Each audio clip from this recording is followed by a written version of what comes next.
بسم اللہ الرحمن الرحیم۔ السلام علیکم ورحمۃ اللہ وبرکاتہ۔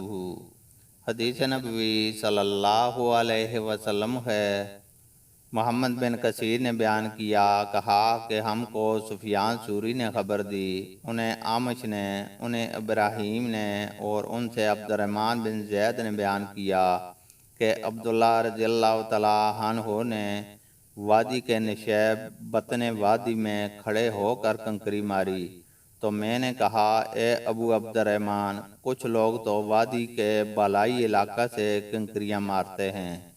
اس کا جواب انہوں نے یہ دیا کہ اس ذات کی قسم جس کے سوا کوئی معبود نہیں، یہی بطن وادی ان کے کھڑے ہونے کی جگہ ہے رمی کرتے وقت جن پر سورہ بقرہ نازل ہوئی تھی صلی اللہ علیہ وسلم۔ عبداللہ بن ولید نے بیان کیا کہ ان سے سفیان ثوری نے اور ان سے اعمش نے یہی حدیث بیان کی۔ اللہ تعالیٰ سے دعا ہے کہ وہ ہمیں قرآن اور حدیث کو سننے، سمجھنے اور اس پر عمل کرنے کی توفیق عطا فرمائے، آمین۔